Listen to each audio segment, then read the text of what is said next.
Abi na ako og siya na. Pero year after sa among relasyon, nasayra na ako nga minyo ug pamilyado na di ay siya.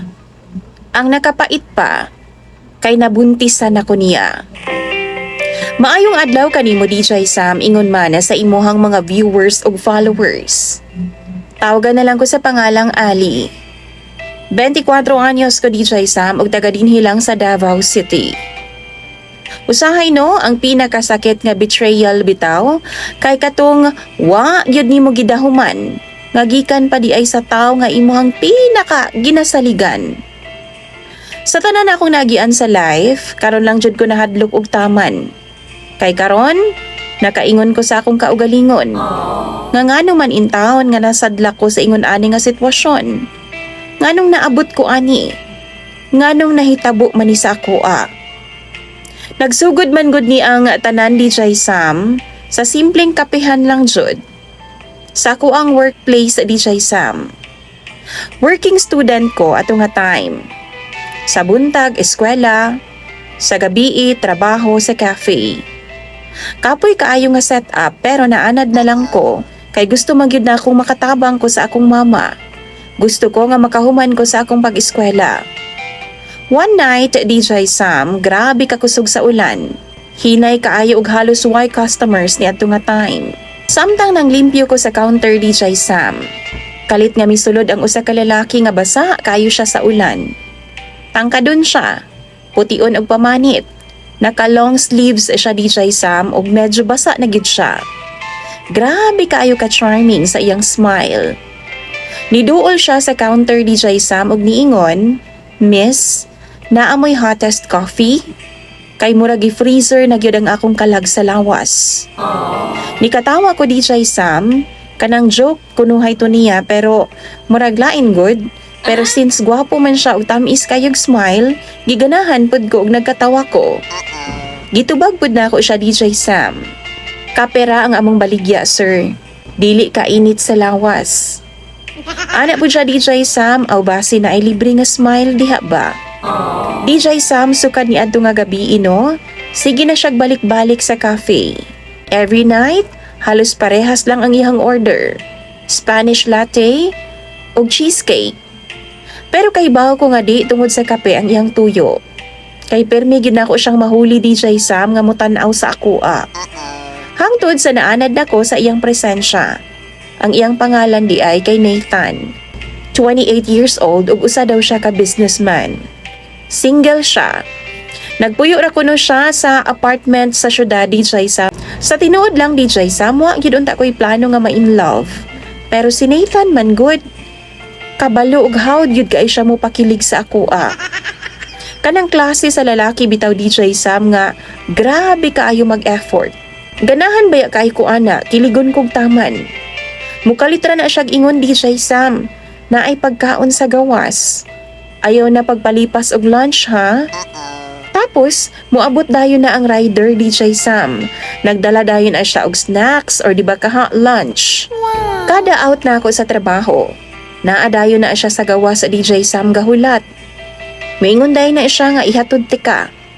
Simple ra kaayo na nga words sa DJ Sam pero grabe kaayo ang akong kilig ni adto. Hangtod sa nagkasuod gid ming duha. Kada rest day na ako DJ Sam, siya nga akong kauban. Manglaag mi, mag-beach, mag-night drive, mag-karaoke, bisan parehas ming duha nga mga sintonado. Ug sa tanan akong nakadate kani adto DJ Sam kay baw mo, siya ra gyud tong lalaki nga murag proud kaayo nako. Permi ko niyang picturean, i-istorya sa iyang mga friends, i-flex sa social media. Mao nang wa gyud ko'y duda niya. Hangtod sa niabot ang adlaw nga nag-confess na siya sa ako DJ Sam sa iyang pagbati. Ingon pa siya, "Ali, gusto na gyud tika.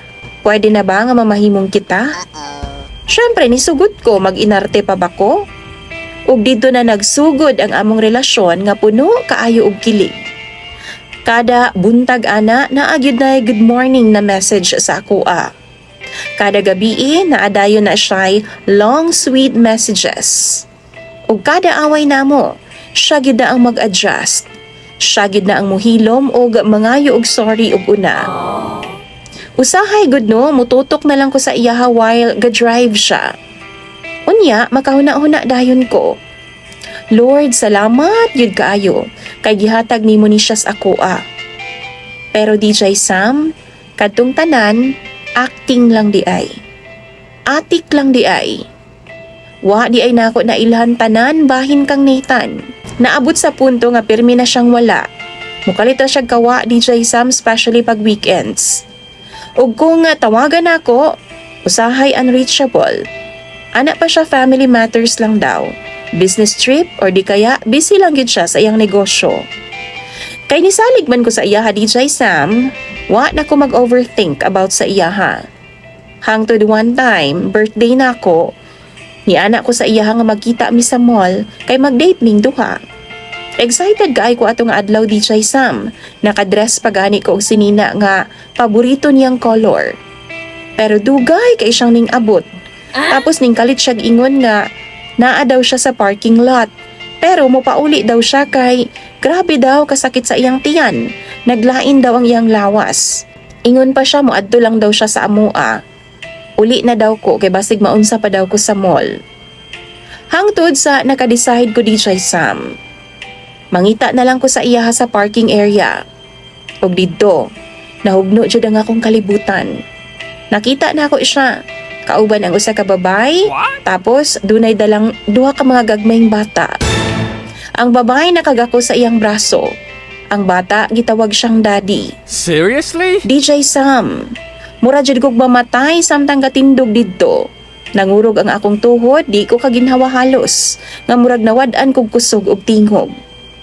Pagkakita niya sa ako grabe niyang panluspad. Yang giingnan ang babae DJ Sam nga mag-una na daw sulod sa mall kay mangita daw siya CR kaihiun daw kaayo siya.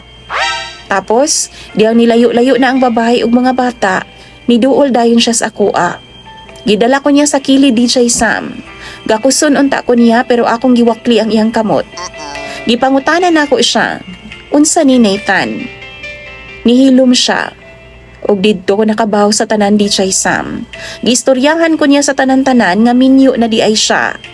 7 na sila katuig nga kasado sa iyang asawa og duna na sila'y duha ka mga anak. DJ Sam, mura ko giilad sa tanan. Tanan niyang I love you, tanan niyang plans, tanan niyang promises sa ako Bakak ra di ay. Nag-breakdown yun ko ni adto nga time sa CR sa mall DJ Sam. Murag di na ko madawat nga ang lalaking pinakagihigugma na ako og gisaligan. Dili di ay free para higugmaon ko. Pero DJ Sam, mas grabe pa gyud ang akong problema. Kay after pila ka weeks, nga sige kog hilak og way tarong kaon. Nahuna-hunaan ako nga delayed naman di ay ko sa akong regla. Nag-pregnancy test dayon ko DJ Sam og positive pa gyud ang resulta. Buntis ko. Mura kog nalumos sa kahadlok og kabalaka. Unsaon naman ako ni? Unsaon ako pag-atubang sa akong pamilya? Unsaon ako pagdala sa bata nga ang amahan minyo na? Hangtod karon no sige gihapon siya pangita nako.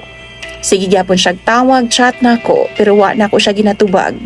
Muingon siya nga mahal daw kay ko niya. Nga di daw niya biyaan ang bata. Panagutan daw mi niyang duha. Og willing daw siya nga biyaan ang iyang asawa ug mga anak para sa amua. Oh no! Pero DJ Sam nahadlo ko mutuo sa iyaha. Kay kung kaya niyang bakakan ang iyang pamilya sulod sa pila ka years, unsa may assurance daw nako nga di pud niya buhaton sa ako ang tanan. Mao ni ang akong problema karon. Sakto ba nga ipadayon gihapon nako ang among relasyon ni Nathan tungod kay buntis ko? O dapat ba nga mubiya na ko sa iya bisan sakit kaayo tungod kay duna na siya'y pamilya? Aron di na mudako pa ang akong sala. Og di na mas daghan pa ang masakitan. Palihog daw bi, tambagiin tahon ko ninyo sa comment section. Kay grabe gyud nako ka problema karon. Isa pa wa pa mahibaw-an sa kung mga ginikanan ang akong tinuod nga sitwasyon. Og estudyante pa gyud ko DJ Sam. Tabangiin tahon ko ninyo. Unsa ba ang angay nga solusyon ning akong problema karon? Imong sender DJ Sam og follower, Ali.